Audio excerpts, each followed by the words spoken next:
Good morning, afternoon, or evening, everyone. Last year, new movie releases were kinda to me personally. So I wanted to talk about one movie that I watched that left me a pretty big impression on me last year. And that movie was Pinocchio. Specifically, Guillermo del Toro's version produced by Netflix. I wanted to gush about this movie a while I still could. I understand that I'm just a little late to the Pinocchio craze, but hey, better late than never, I suppose. So let's get this rolling. I'm gonna break this up into like three parts, starting with the music. Okay, listen. The music is stellar to listen to. From My Son, My Bubblegum, Ciao Papa, the overall original soundtrack is just a great listen because they made the background music mesh very well with the visuals and convey great sense of emotional intelligence. I remember watching the movie for the first time and hearing My Son, it was a very nice and very pleasing sound to hear and listen to. It's able to portray how much Geppetto loves his son Carlo when he sings this to him before bed.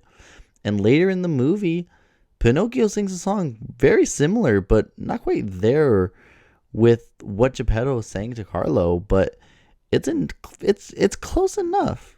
It's close enough to warrant Geppetto having mixed feelings because it gives Geppetto a little bit of hope that Carlo is in him to later realize that Pinocchio is just Pinocchio. Of course, I think the biggest elephant in the room when it comes to the music lies with Count Volpe. Now, don't get me wrong, I like Count Volpe. I don't really get why people don't like him that much. I feel like he serves his purpose pretty well in the overall plot. Yeah, I think it's kind of weird how he just found Pinocchio on Pleasure Island ripoff, but you know what? Plot. Now, the elephant, though, that I want to address is this. Count Volpe has the weakest song in the whole movie. Like, honestly, I totally forgot about the song. I totally forgot about his song at the carnival grounds that on my second watching, I swore someone hacked into my Netflix and just included this part. I was so surprised by it. It's definitely the weakest song in the movie, in my own opinion. Besides that, the music in Pinocchio is a great and fun time to listen to. Hell, I was listening to this during the script writing. Okay, so the setting.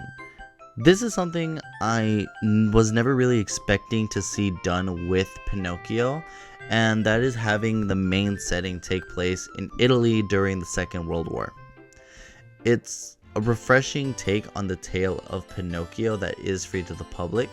Even though the plot isn't as drastic as the source material, I love the time frame that we are in. It shows a serious tone without the need of having to show us constant gunfire and bombs dropping. They show us this by bombing a kid and a paintball fight that simulates war. Okay, I'm gonna be honest with you, I don't even really know my point anymore. I love seeing this version of Pinocchio setting, and it's just really cool to look at and just be immersed in. And holy crap, Mussolini is in this movie. He likes the puppet. Okay, so the characters of Pinocchio. I seriously love these characters.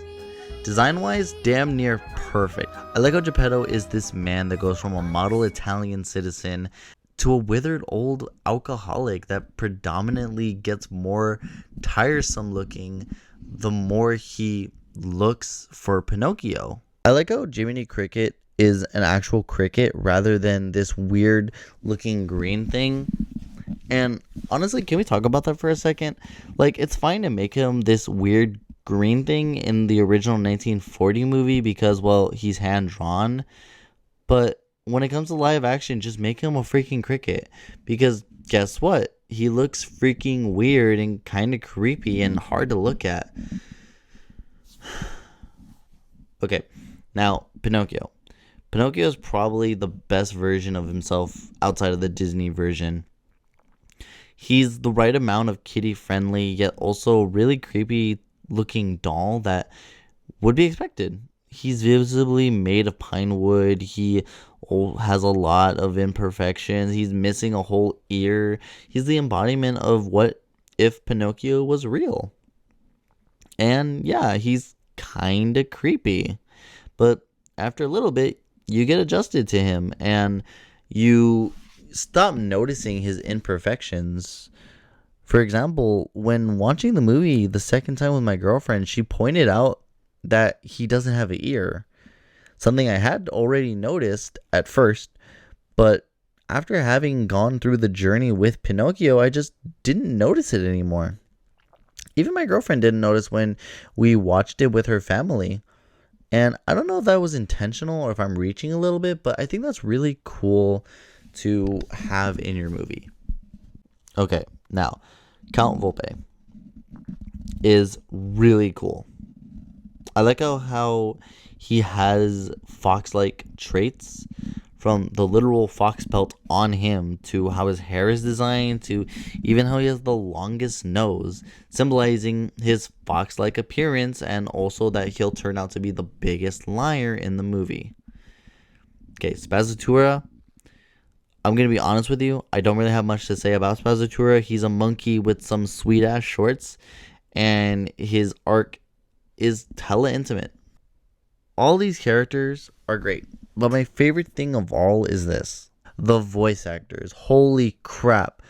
The cast was just spot on, from David Bradley as Geppetto, Tilda Swinton as the Wood Sprite, and Ewan McGregor as Sebastian J. Cricket, to even the newer voice actors like Gregory Mann as Pinocchio, Finn Wolfhard as Candlewick. The cast just does a stellar performance at conveying their emotions. The cast is great, and I'm so glad that they chose quality over big name actors. Okay, so in conclusion, this version of Pinocchio was just so much fun to experience. The characters are great, and emotionally they are investing. There's a certain magic that stop motion is able to transfer us into. And I just want to say this, I'm recording this in February, a month before the Oscars, and my final statement will be this: I want this movie to win so badly. I want this movie to win Best Animated Feature by a landslide. And honestly, I wouldn't want anything else to win. But of course, Turning Red is probably going to win. Back in the 90s, I was in a very famous TV show. Ewan McGregor? Ewan McGregor. I'm gonna say Ewan McGregor. Ewan? What the fuck is his name? How do you pronounce his name? Wait, hold on.